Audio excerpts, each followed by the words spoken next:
All right, everybody. We finally made it to the mid-season finale. We're talking episode 10 of season 6 of Power. The whole crew here, because it only makes sense that we all make sure we get our thoughts as the conclusion of this first half of season 6.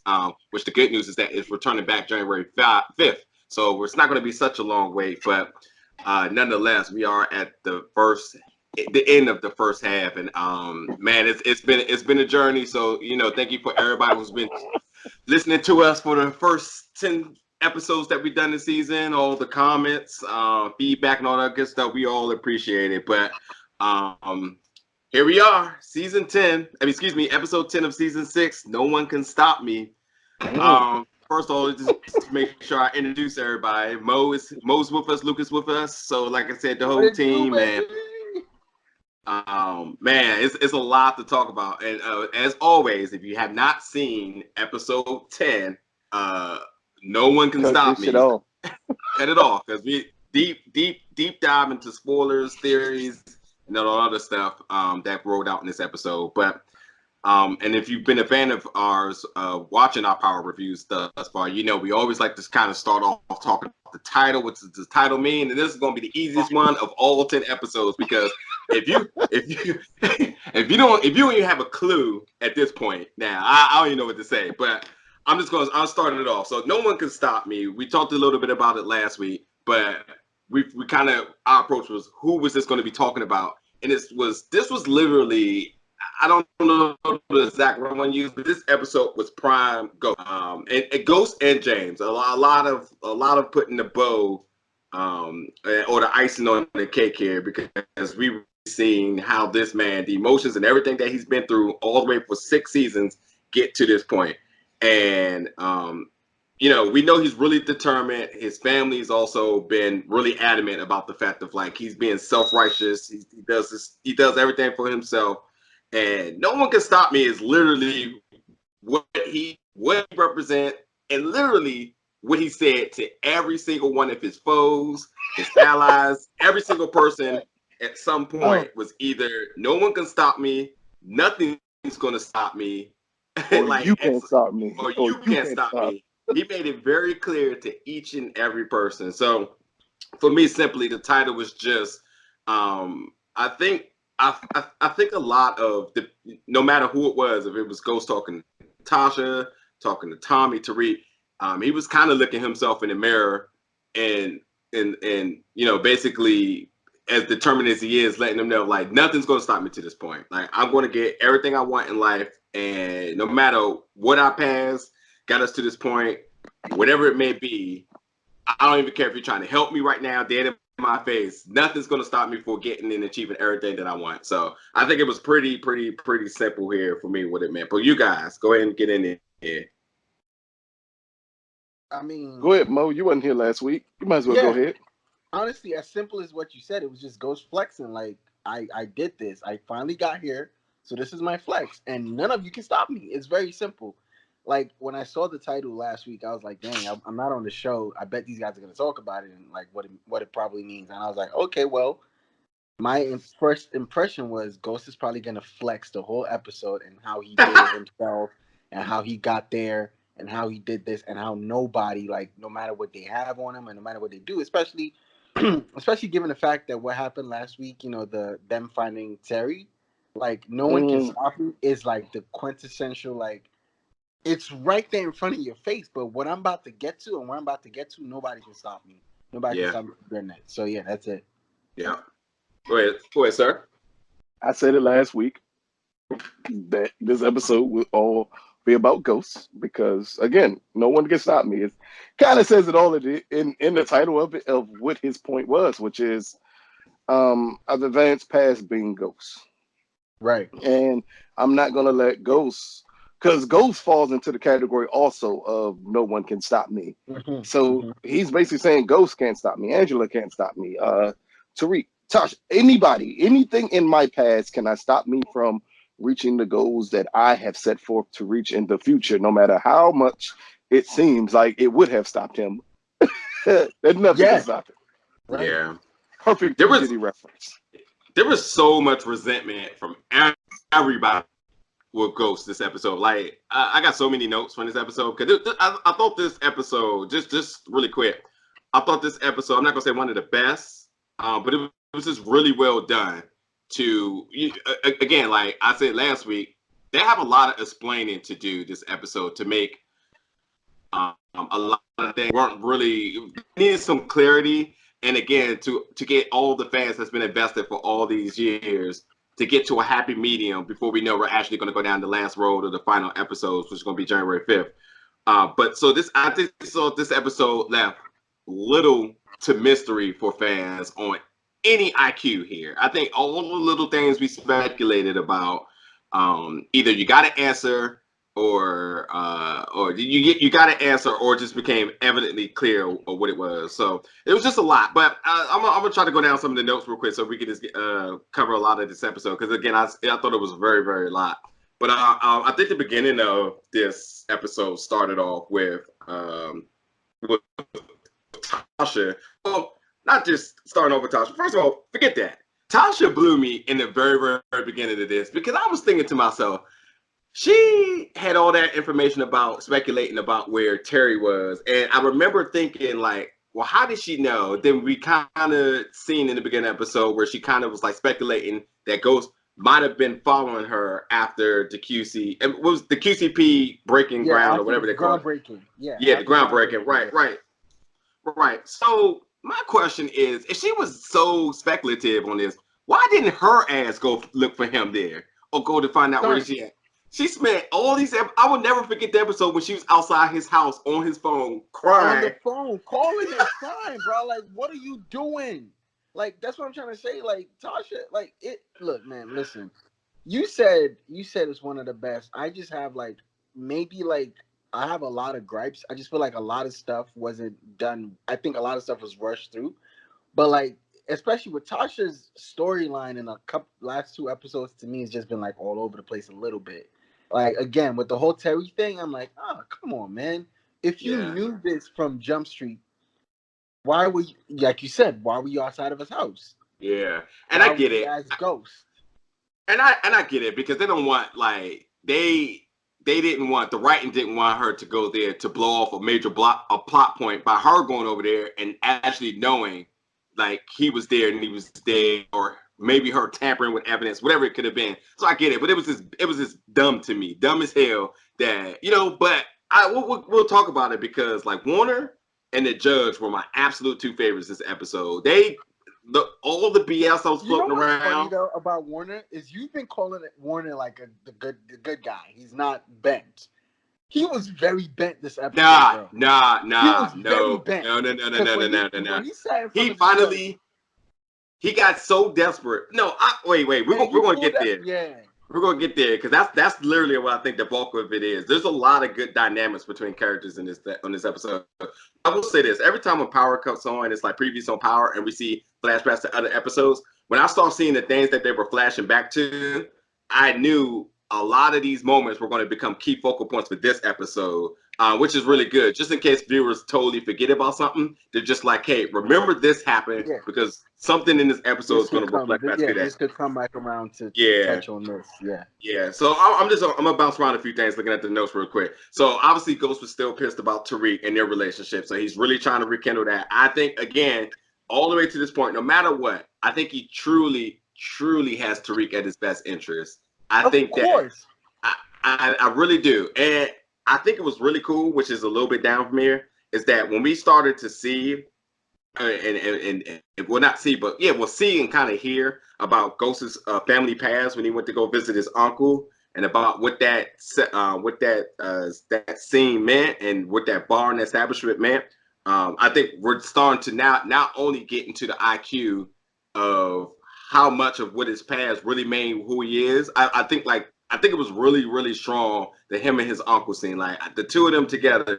Like, I think a lot of people are going to overlook it, but I think there was a lot to be made of that. But it's okay if you didn't. For me, it's okay if you did overlook it, because I think that a lot of that scene is going to breed spin-off material for the other Power book that they're going to do. So what I think about that scene is, in a sense, like, I see scenes like that when they focus on like the character and his past.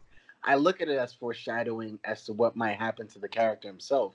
Like when Ghost is talking to his uncle, like, and his uncle's like trying to tell him about his dad and like what he did. I was like, man, something about to happen to Ghost, because why are they focusing so heavy? Because again, I mean, it made sense because he needed the building for the the new QCP, but it just felt very foreshadowing to Ghost, like something happening to Ghost. Well, yeah, and again, every bit of his enemy, foes, or whatever it may be, like just in this scene too, he told his uncle nothing was going to stop him. But I think that scene, I think the aesthetics of that scene, I think we're going to see it again in the future. And I think the fact that his uncle was such a new character, with obviously not just such a throwaway, because you see his relevance in Ghost's life overall. I think we're going to end up seeing something about him in whatever the new Power Book or whatever it's going to be. And I think that scene will be, I think that bar establishment will be pivotal. Can I ask a question? Can I ask a quick question? Because I don't know what y'all discussed, because clearly my connection didn't like you all. In the connection of power.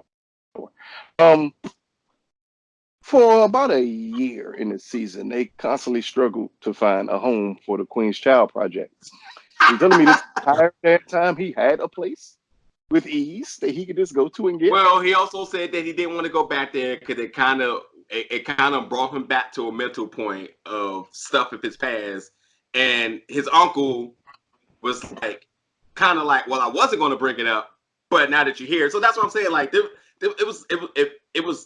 it could have almost been a throwaway scene, but it was really a lot that went on right there about the mental of it. But to Mo's point too, that scene was so pivotal as well, because you kind of do feel like something foreshadows happen. Because anytime you start really, really digging deep into the person's character and their past, and you kind of start feeling remorseful for them, you just start saying like, all right, well, it's I clear. I figured that by the title, "No One Can Stop Me," that someone would stop him.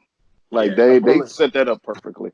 Yeah. Unfortunately, they set it up again. I don't know if y'all brought this up, but they set it up, and I hate to use the comparison, but they set it up like Dallas completely. Yeah. So when I'm watching it, I'm watching. Oh, okay. So clearly, he's either going to die, or something's going to happen in a cliffhanger format to get you interested into the next episode. Yeah. Well, yeah, we didn't get too far. We're just I'm kind of going over a little bit of the notes and stuff like that. Oh, one other thing too. So last week, Ghost definitely flexed on Tate and told him that you're going to hear about my next announcement on the news tomorrow. How the hell did Ghost wake up? Ramona talk about cut on the news, and he talking about what's happening. Surprised. Hey, we talked about that in the episode and little jump we did afterwards about that happening. He acted surprised, like, really? Could he have been talking about a new QCP though? Nah, he's in charge of that. You thought he had insight as to the fact that he was about to be like the next lieutenant governor. Like, I was in the morning. They told him. They literally told him in the last episode. I was so confused. In the morning, he's like, "Oh my God, really?" Well, you're not saying anything. Like, he's just like, and it was cool. I really, really love Ramona. Her character, really, really consistent this entire season, and everything that played into what we kind of see manifested to this point, I love it 100%. My other big thing that I got this huge question mark on my paper. Now, I know you do IT.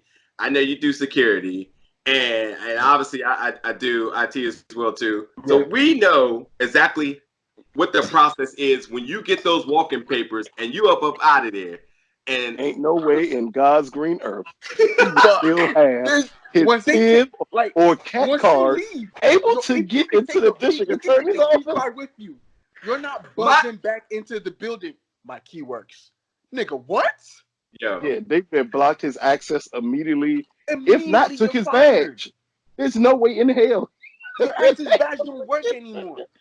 Oh God, that was the funny. You know, that and the other scenes logic? With the cops. There is so much that I'm just like, oh hell no. But I'm just waiting to get to it so I can get my flex on. That's all I'm waiting for. Sachs said something, and I'm waiting.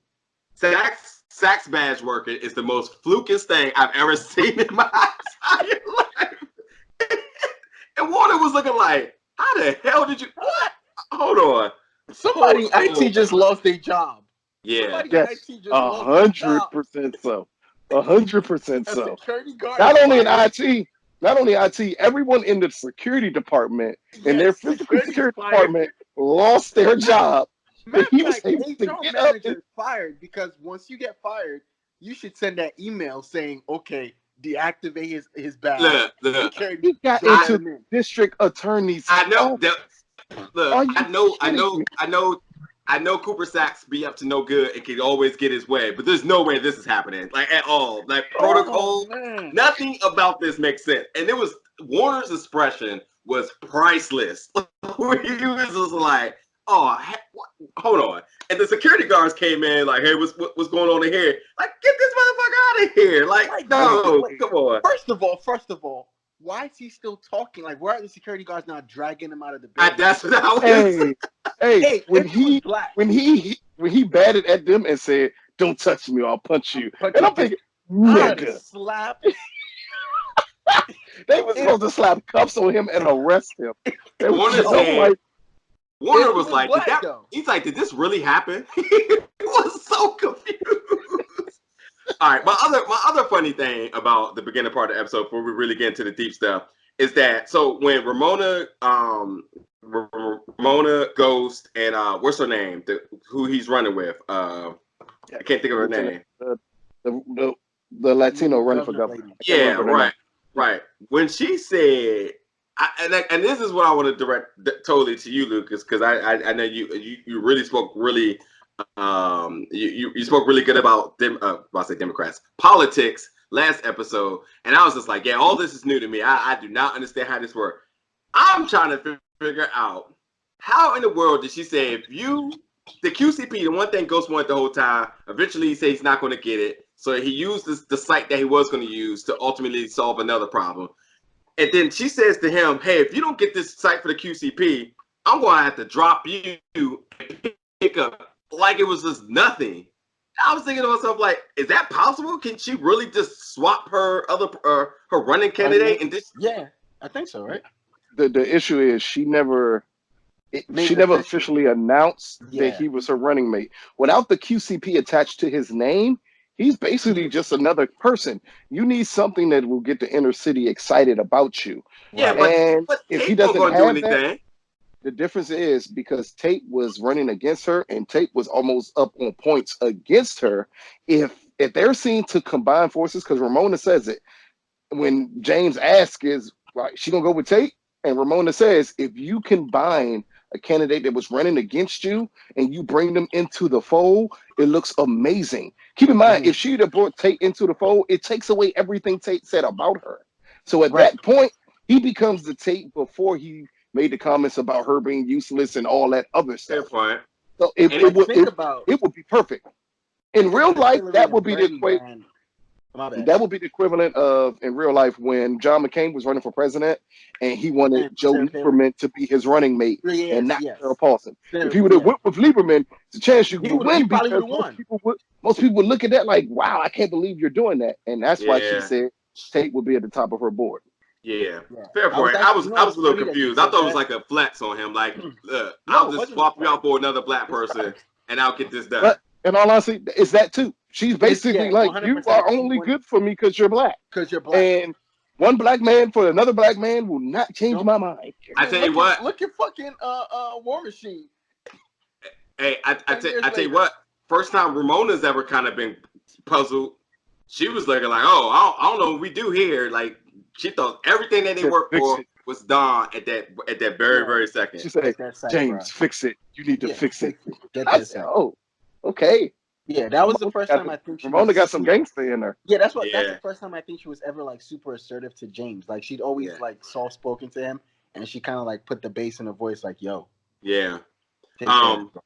Warner gave me my favorite quote of the entire episode. This early in this episode, and he said to Detective Rodriguez, "Shoot Sachs on sight." If he's in here, shoot him on sight. Say it with me, Najir. Say it with me now. The crooked Detective Rodriguez. Just want you to say that. The crooked. I will say this straight up. When Warner said to her, "You starting to sound like Sachs," I felt that.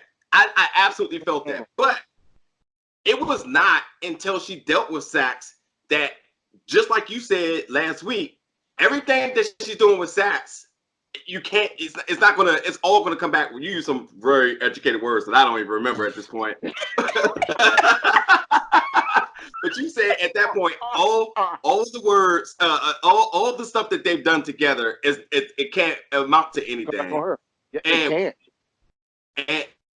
And the thing about that, which I was saying to Mo right when you did this, is Warner the intelligent to the fans and viewers of the pedacle of what they were doing to let people easily know why that doesn't mean anything, because all this is illegal and is ultimately not real. He's not a cop anymore.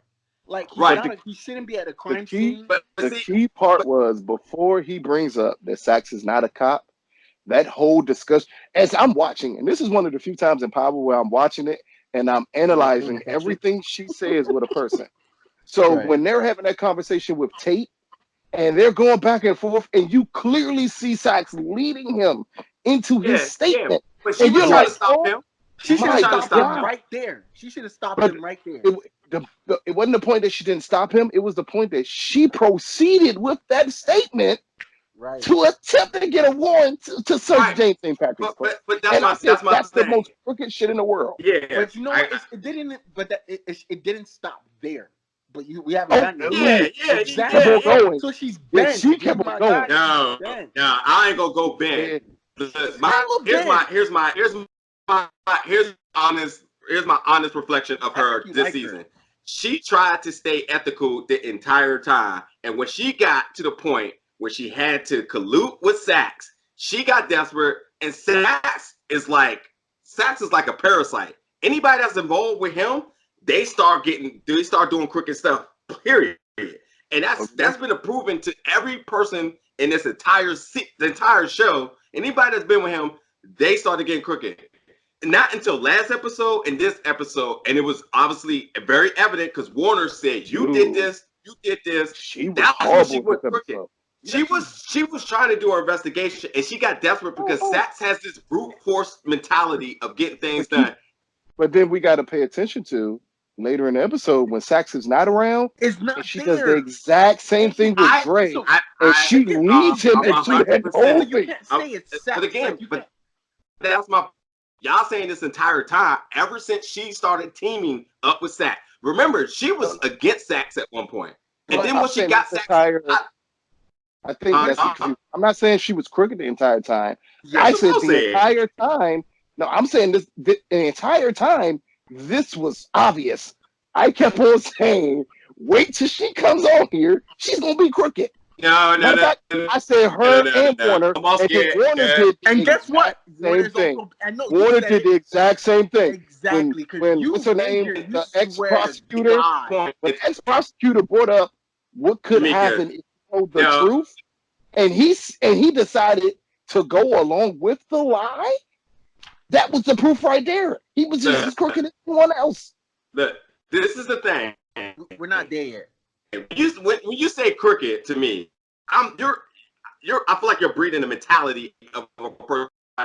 Sachs is like no other. He's crooked, and he does whatever he has to get his accession of James St. Patrick right now. Rodriguez tried to stay ethical. She dug deep, ended up with Sachs. Sachs started rubbing off for her. She started using Sachs tactics, and it burnt her at the very, very end. Warner has been absolutely straight up the entire time until, here's the funny thing about this. Tamika, who never trusted Sachs, lost her position to Warner, doesn't give a hell about Rodriguez. She looked at this situation, and I don't know if you guys peeped this, but she was looking like, I can get all of them out of here right now. Because at this point now, I can get my job back. So she put the scenario back in Warner's face and said, you're either going to have this narrative or you're going to have this narrative. Which one are you going to be? And he literally was like, that was the first time we seen him ever like, oh shit, I am really stuck here. I don't know which way I want to go. You understand Sachs is her client, right? Yeah. Like she doesn't care about Sachs. She made it clear at the end. But hold up. Here's the key part. Here's the key part when I say crooked. And I'll use another TV detective to explain it so you understand what I mean by it. Because I understand some people may be thrown off by it, the way you put it. When I say crooked is when rubber meets the road, you decide to go in a direction that you know is unlawful. Unlike like Detective Benson on SVU, where no matter what, even if she needs to nail the person, she's going to go by the law. Warner decided when rubber met the road that he was going to go the crooked route. Yeah, I don't know about that. And that's I don't know about that. I think you're looking at crooked. The reason we know he did. The reason we know he did is when they were in there with the judge and he brought out the fucking cell phone. But wait a minute. That cell phone is admissible. Yeah, I know. Yes. But wait a minute. This is my thing. You're saying that he knew. They got put into the situation where Rodriguez paid her cards. He set her up there. They didn't even collaborate together to say this is what we're gonna do. He let her play her cards and she struck out twice. And the judge was like, all right, what else you got? And then he's like, well, fuck. This is the only way we're going to save ourselves. And he completely went oblivious to it, too. And that's my point, though. That's my point. When rubber met the road, he decided to go the crooked route. When all he had to do and say is, you're right, we have no evidence on this guy. And walk out the room. Because the judge let it be known, I'm not going to give you anything on this guy after what happened last time. So if Warner was a straight up DA, matter of fact, if he was a straight up DA, Rodriguez would have never walked in there trying to get anything on him because he would have told her from the beginning.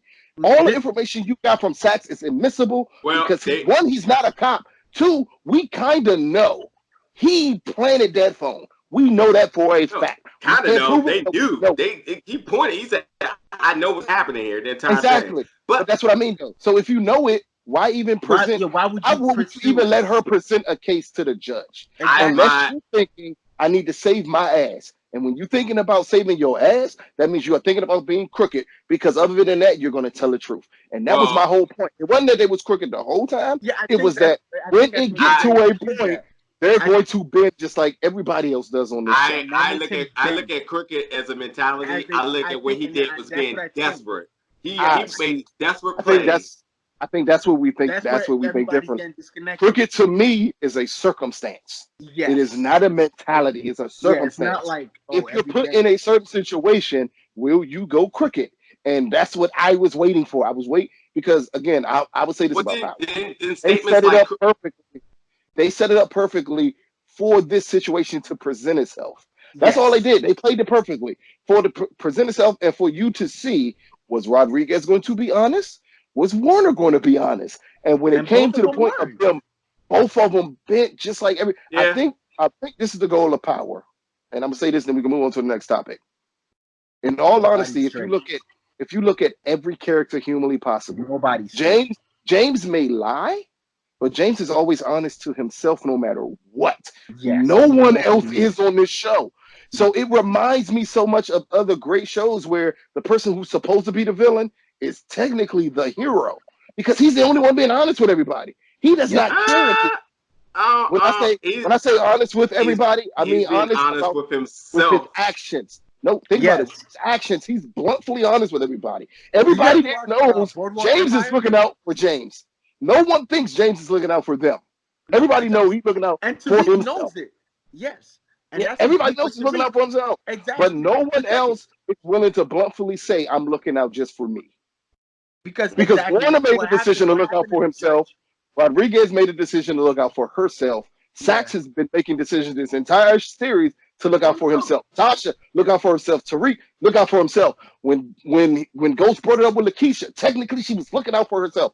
Everybody does it. No one admits it, but everybody knows James' only goal is to look after himself. And that's why the title of the episode is so great. Why he comes, no one can stop me, because at that point he's letting you know there is not a doubt in the world. I am looking out for me, for everyone else. And everyone else is now stuck because it's hard to deal with when somebody gives you that blunt honesty that I'm looking out for me. I don't care what happens to the rest of you. And that's why when he said Tariq should go to jail, it made perfectly good sense. It made perfect sense. Because that looks out for James if Tariq goes to jail. That's all I had to say. There we go. Next time. All right, so Rodriguez's case. No, we're gonna come back to it because we haven't even got to the part where all this even happened. I think you don't want to admit that they are crooked. No. My definition of crooked is different. And again, when somebody says somebody was crooked the entire time, if what his statement means, then that statement doesn't make any logic. If you say being crooked is a circumstantial thing, that means within the heat of the moment, when you have the obvious choice to do the right or the wrong thing, that makes you crooked. But saying crooked at the wrong time, that's breeding a mentality that everything you do, you're going to make sure that you're trying to come up. I think that I was waiting for them to present it with it because I knew they would be crooked. I knew which way they would go. And I don't know about that. No, if Tamika's character was not in this episode, if Tamika was not in this episode, Warner would have just. It would definitely happen the same way. But think about it because no. Think about it though. She's important because she presented Warner with the chance to be honest and chose not to. Yeah, but hold on. But did she really present him with a situation to be honest? She told him what would happen. Yeah, but also too, she swayed him over and over for him to do the dishonest thing because overall, it's a good look for her. I think that's remember. I think that's the part, AJ. I think that's before she lost that job. AJ's right about that. Before she lost that job, beginning of the season, Warner walked up in here because they was like, "Oh, it's a lot of crooked stuff going on over here. Well, we're going to go to the top and fire her." And she was, remember, the first time we seen her when she was looking all rough, she had her little box and she was up out of there. And Sachs was like, "Damn, what happened?" And they started cleaning crop. You don't think there's a sense of pride of her being inside that room with Sachs that she doesn't trust? And at the end of the episode, it's that she didn't care about Sachs at all because she's like, "Yeah, you're going to jail. So good luck." But at the same time, she represented him because she saw a position of where she could reinstate herself relevant and also ultimately may regain her job and her position.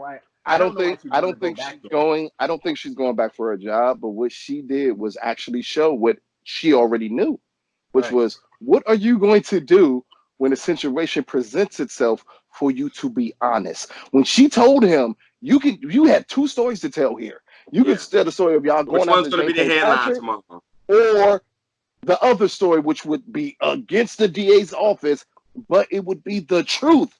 And he decides to go the other way. All she did was point to him the same thing that everyone who knows power should know. When rubber meets the road, you're going to go the crooked route. Yes, because that's not a given. We haven't had anybody amazingly in power. Have we had anyone decide to go the correct way? No, I'm just saying. No, I'm saying the logic of hasn't presented. I'm sorry. I was gonna say the logic of repercussions is not a logical thing here. Everyone do not assume. I would assume with two options. I think it comes to a mentality of thinking. It's basic human thinking here, and this is the key part. When self-preservation kicks in, which way are you going?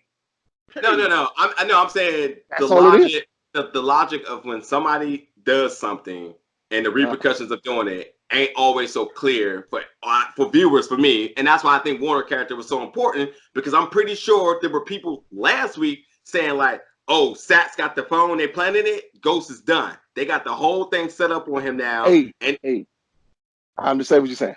Fully 100% so. You get what I'm saying? You remember last week, me and you talked about it, and the first thing I said was, you was like, who would think that he would plant a cell phone there after killing someone? Right out of his mouth. And look, this is what I've been saying too. It's like, how do somebody be so?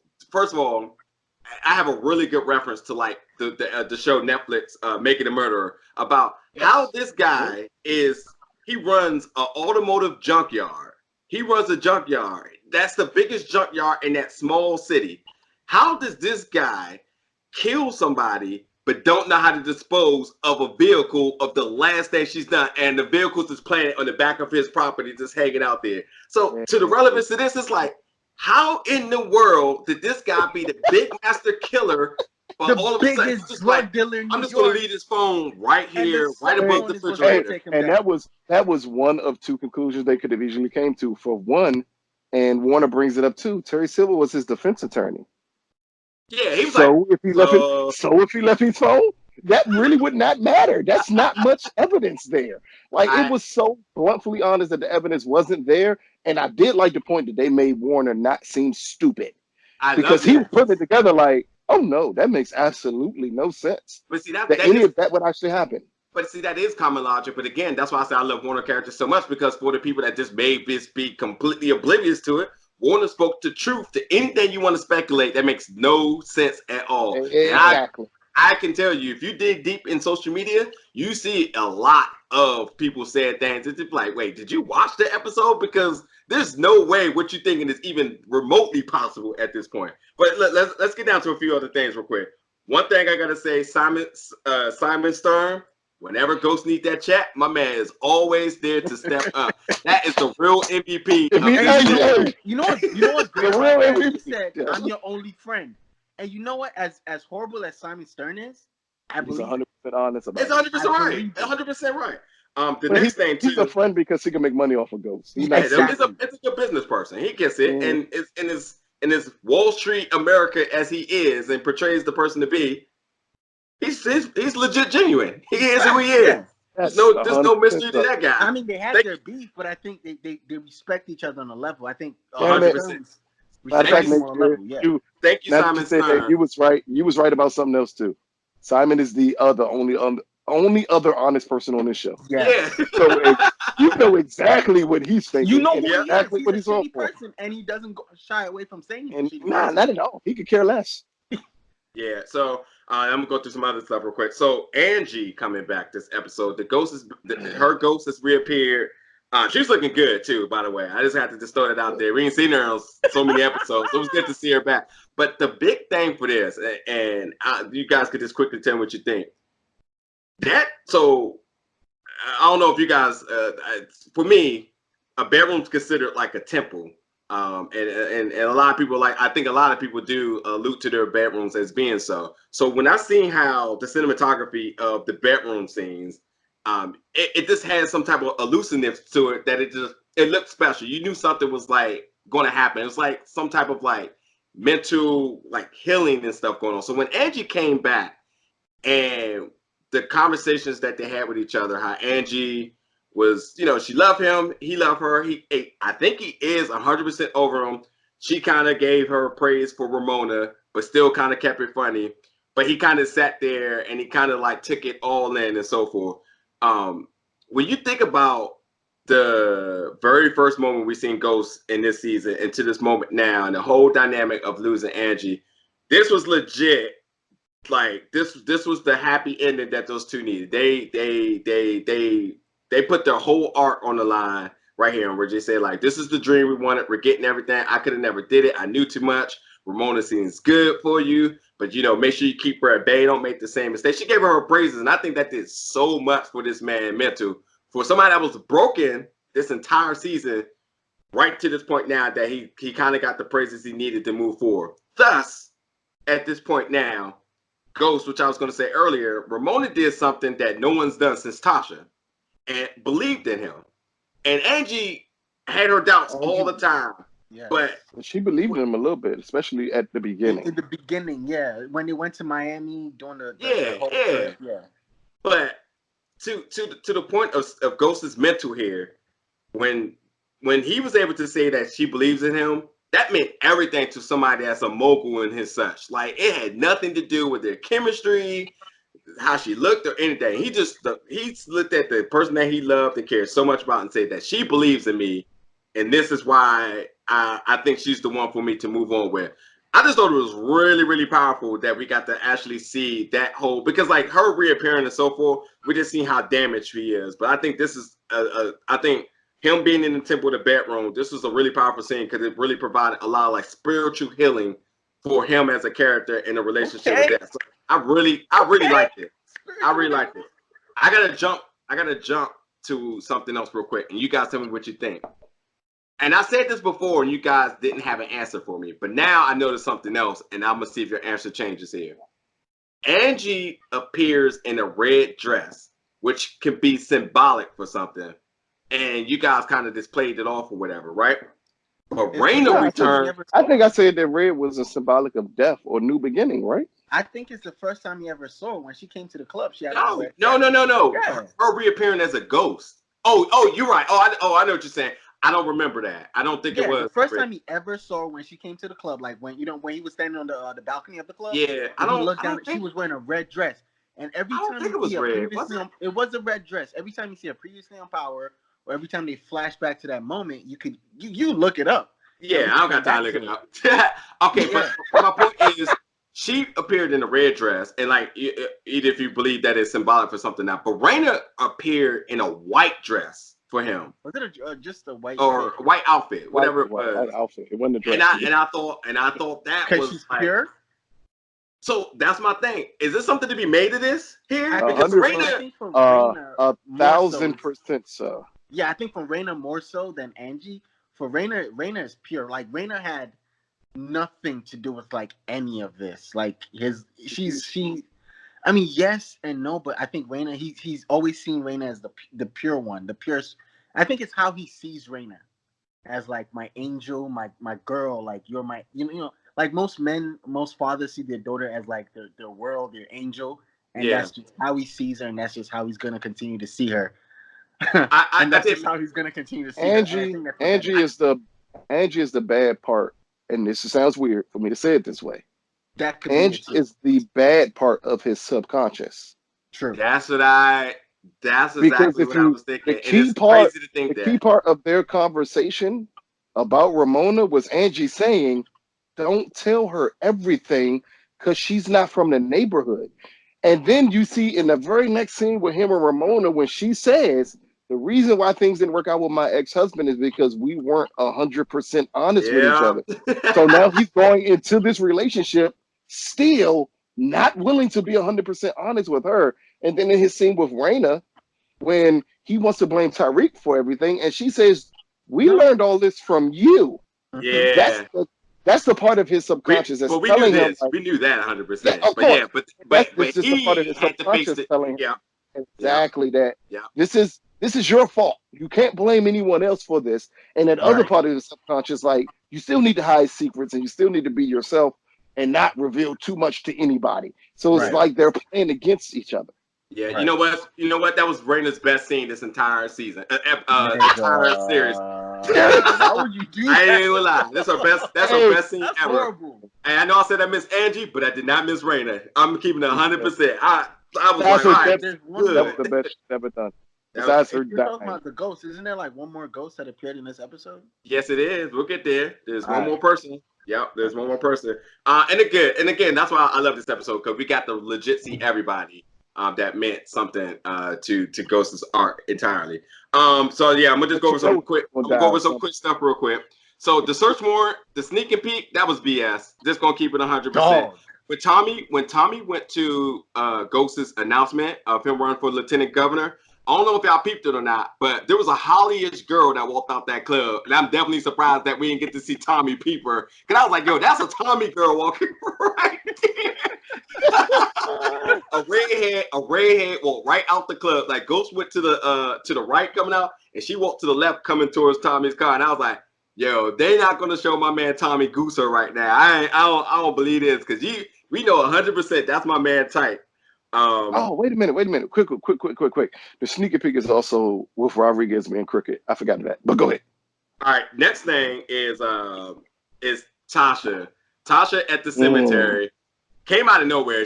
I ain't gonna even lie. I jumped when she was right there. I was like, where the hell she come from? I swear to God, I was looking around like, where's her car too? I was looking in the background like, where is her car? They did not have that joint nowhere near. Fast travel. Yeah, exactly. Game of Thrones type shit. Exactly. Two things I just seen really quick, and I'm gonna get to go through so we get to the beef and stuff really quick.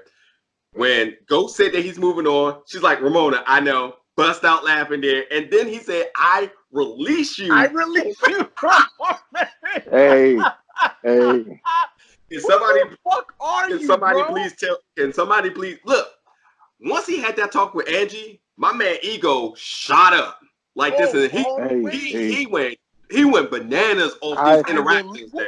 I think that was a no. I think that's a highly important thing. What he was saying was basically all the responsibility you feel of hiding shit for me, it's not needed anymore. Yeah. Because keep in mind, when he was going to divorce Tasha, he still needed her, even though they was going to be divorced, because she still had to show up to events. She had still to do everything with him, and he was like, "Nope, I release you. You're fine. You are free to live the life that you choose, but it will not be." Could have just said and that. you, I was do you dying. see The terminology? I just was like, "I release you." Do you see with the wording that he used, the impact of the wording he used on her? Yeah, because her face dropped the moment he said. Because at that point, there's no holding on to this man anymore for anything. Right. I release you. I don't care what you do.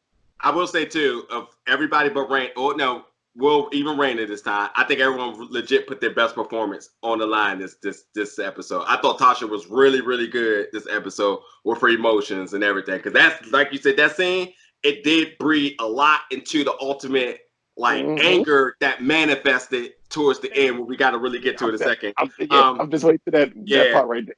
So also Warner gave me my second favorite quote of this episode, where he says, "Well, it's not how, but who. This motherfucker do not know when to quit."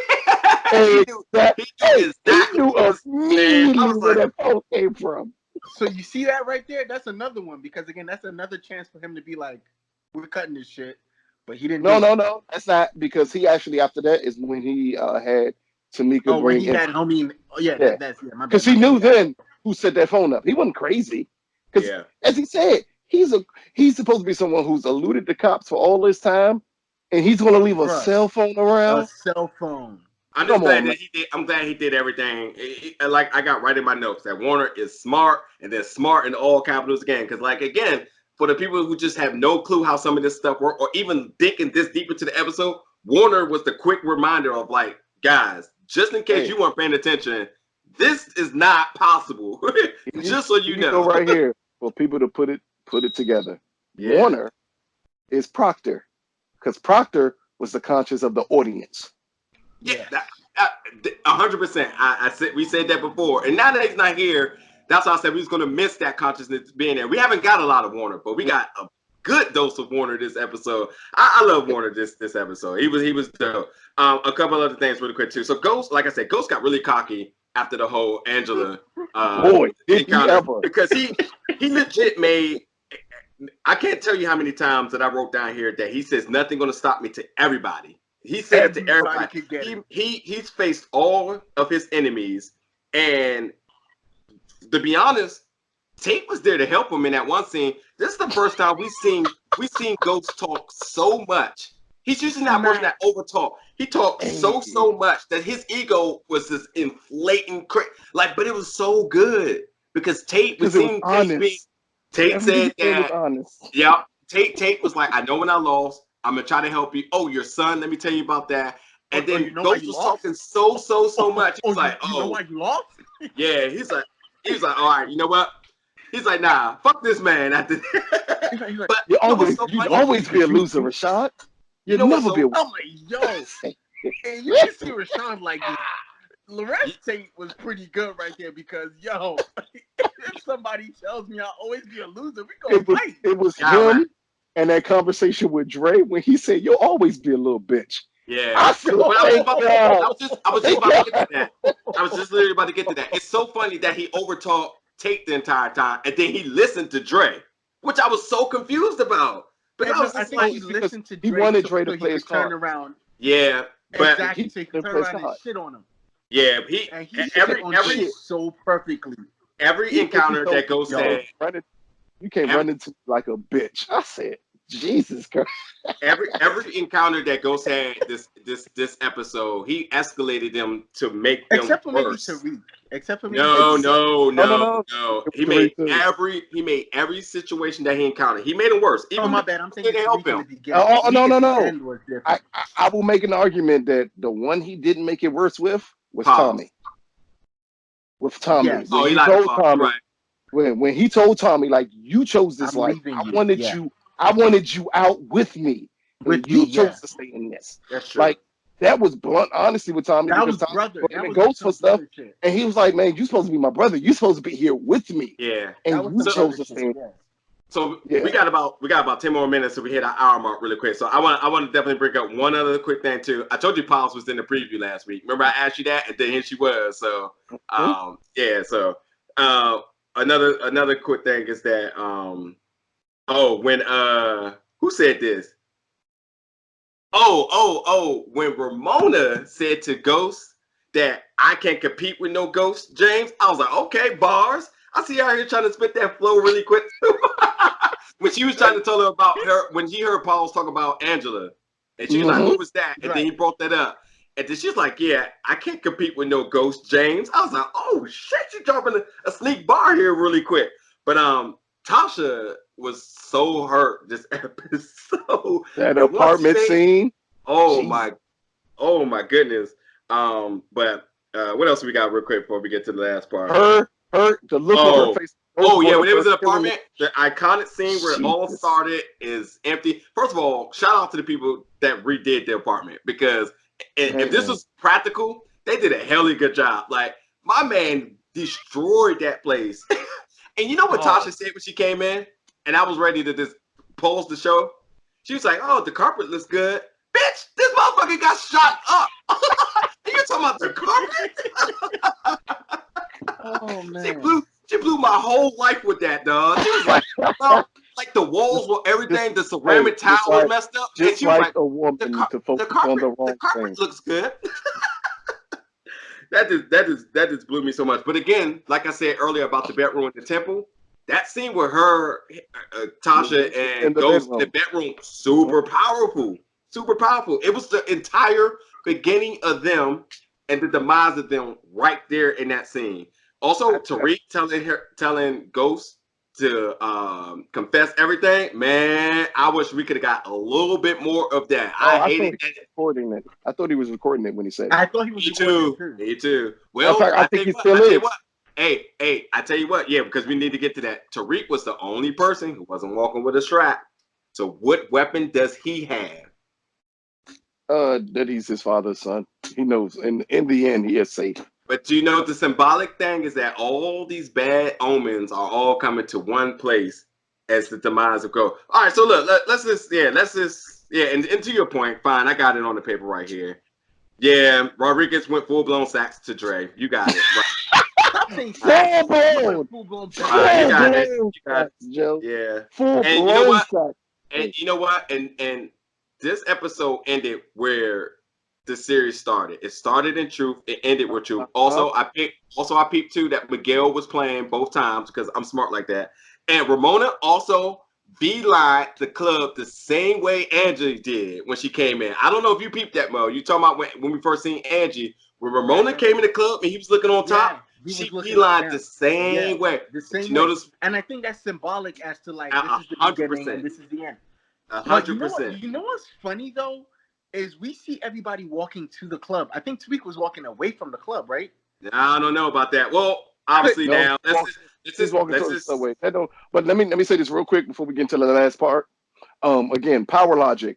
How the fuck could Rodriguez get Dre out of prison when they have him on tape murdering someone just for confessing something completely different? I got a question better for you. I got a question better for you. Hold on. Let me see if you can even see this really quick. It might be too bright. Can you see that? How does Sachs have a gun? How the hell did this guy who works for it lose his job, but he still got the official government gun? Because he probably has an illegal gun.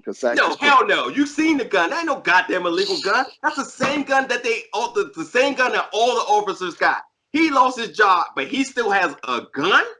I mean, in the beginning of the episode. Always keep in mind, though, most cops carry an off-duty gun and an on-duty gun. No, bro. Okay, guess what? He is off the books. He's fired, bro. They say but they don't. Oh no, they only take the official gun. They can't take his off-duty gun because his off-duty gun is actually. There's no way he should have a gun. You have a license. There's no way he should have a gun. Dude. There's no way he should have a gun. I would hate to tell you. Hey, I tell you what. He would have a gun. Fine. If he had a gun, it can't be a dirty gun, but it also wasn't in the safe, so it wasn't an off-duty gun too. That joint was sitting under a shirt or something. And when I saw that scene when he was getting drunk, I refuse to incriminate myself by telling you where I keep my off-duty gun at. Yeah, it ain't in the safe. Under a shirt. Relax, relax, nigga. Under a shirt. It ain't in the safe. Hey, we don't want to know something of that nature. Yes, because I need to get to it quick. Oh yeah. Okay. I'm gonna talk about that. Sachs got drunk and he was like, the sink in the toilet. Sachs got drunk and he was like, "Oh, I'm about to put this. Oh yeah, I guess I'll just use this right now." Also, too, I thought Sachs was about to put it on himself. I'm very surprised they did not let him. But you know what? We've been saying it. We've been saying the entire time. Sachs is obsessed with James St. Patrick. That he wouldn't even be on his bottom bar about to go to jail, desperate enough to even think about taking his own life, rather than saying like, "Well, if I can't take him down the right way, or even the wrong way, or even a sketchy way, I'm getting this guy. He's done." We gotta get to it now. If anybody has not seen the episode or anything on Twitter, the moment of truth. Who shot? Now it is a hashtag. It is a hashtag. Who shot Ghost? The moment of truth, nigga. Oh yeah, that was. Also, can I tell y'all something? New York is you get it. You get it, right? New York. Yeah, that was tight. Yes, I got those Ramona bars, man. There you go. New York is a sketchy place, bro. Yes, it is. How did we see 6 people old with guns all just come? Is everybody shot like that in New York? No, you can't have a gun in New York, bro. Like the law, the gun law in New York is.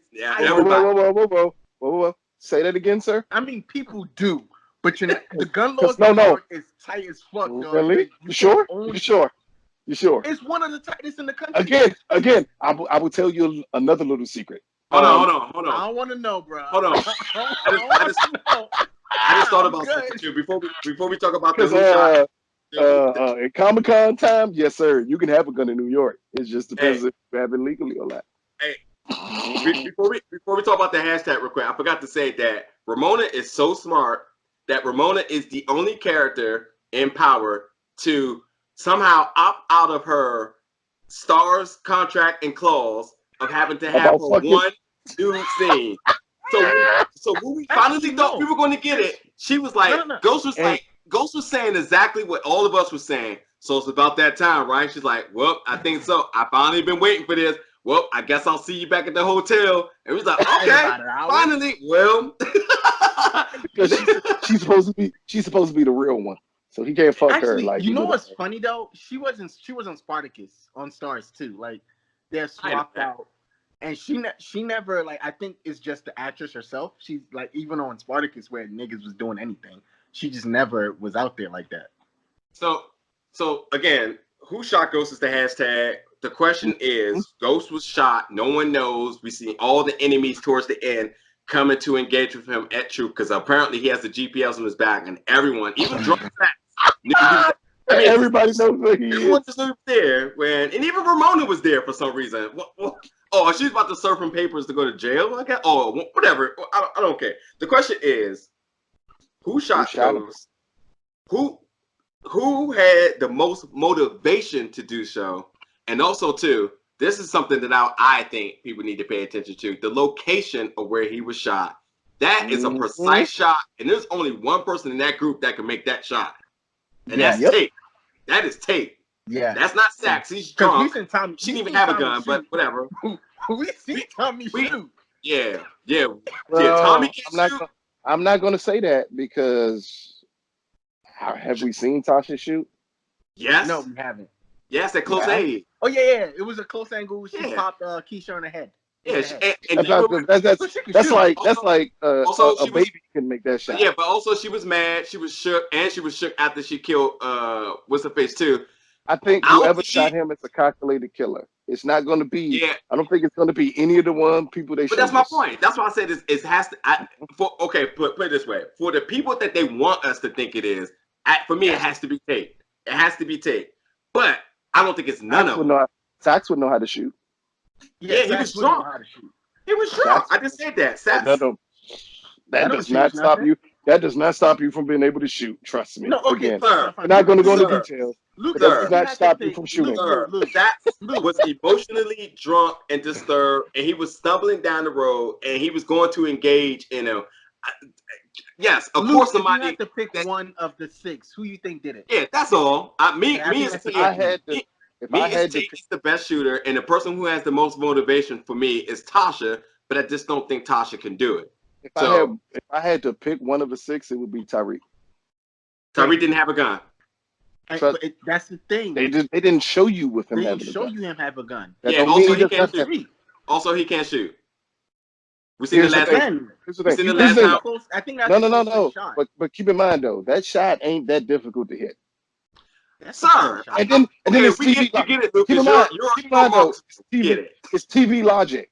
So don't think about the difficultness of the shot. Think about who would be the person who, one, you would think would have the most motive to shoot him. That close. And that person, so that eliminates Tate.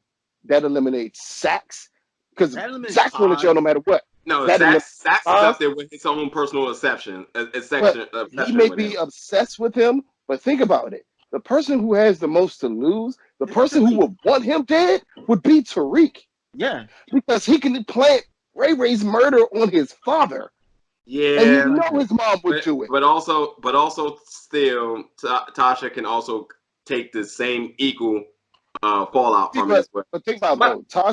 Tasha's weird in the sense that, yes, she would kill ghosts. I don't doubt that at all.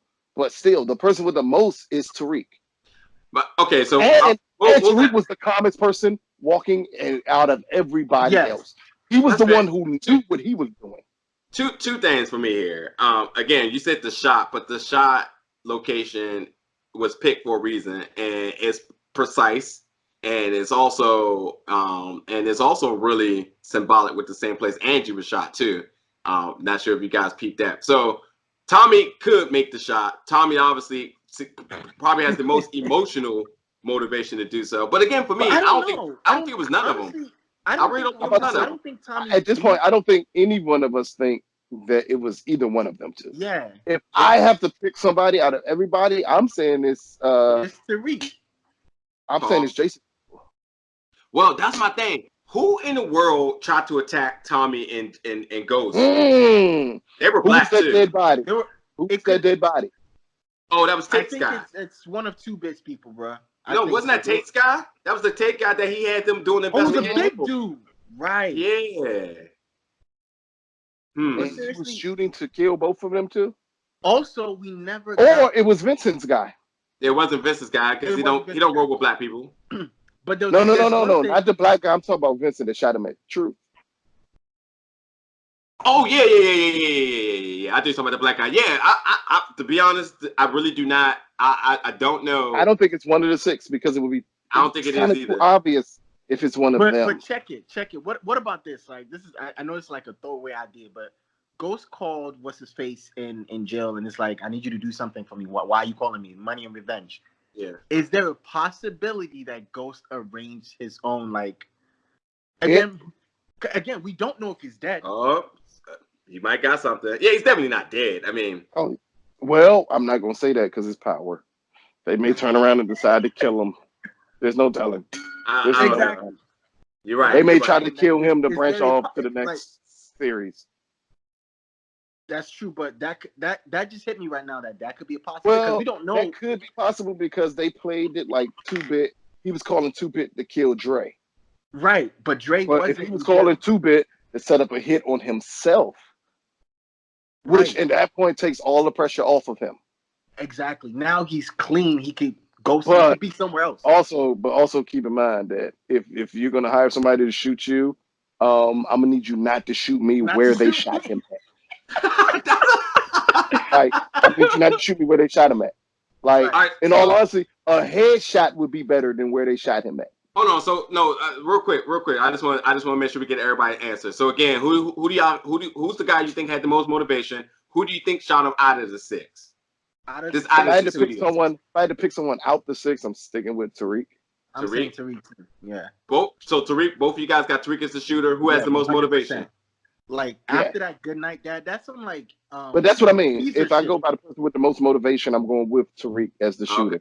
If I'm thinking of outside of the 6, I'm saying it's probably Vincent's people. Okay. I don't know. I think Tate was the shooter, but I think the person who had the most motivation was probably Tasha. I don't think. First of all, I don't even know how Tommy even has any motivation at this point. That's what I'm saying. Like he said, Lakeisha. He said, "I know you didn't kill Lakeisha. Why are you so mad?" Because he told you straight. No. But keep in mind, all we see is Tommy walking to there. That does not mean Tommy was going there to kill Ghost. Well, I think maybe that means Tommy knows who's going to kill Ghost, and he's going to take them out. I don't know. Tate also just seems like he had a lot he wanted to tell him too that we don't know. Because he sunned them. Yeah, but Tate also said he wanted to tell him something, and we don't know what it is. My other thing is that how in the world was Rodriguez going to go there, serve him at night, but Dre also going there together too? What the heck? How does that make sense? Our fucking logic. How did Dre even get a car? He just got out of jail. Could we discuss why would Rodriguez be going there at night? You can't serve anything by yourself. New York is dangerous. You can't serve him nothing. Yeah, you can't serve him nothing by yourself.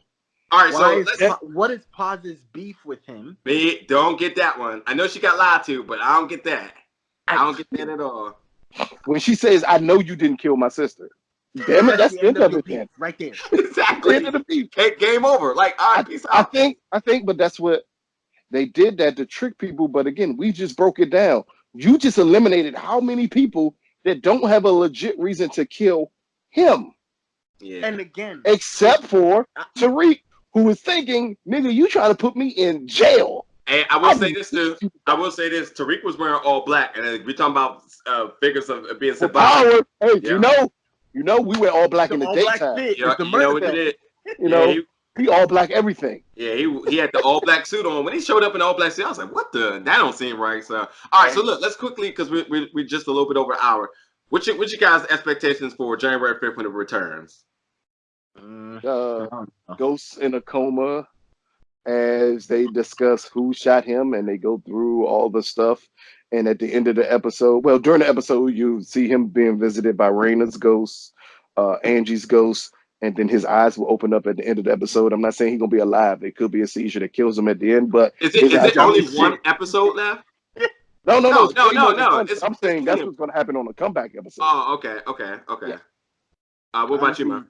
I just want something good and fun, like honestly, because I know what's gonna happen. Honestly, is who shot him is going to be the topic of the next episode. It might be the topic of the next half of the season, to be honest, because they might drag it out. But they may drag it out, but they can't drag him out.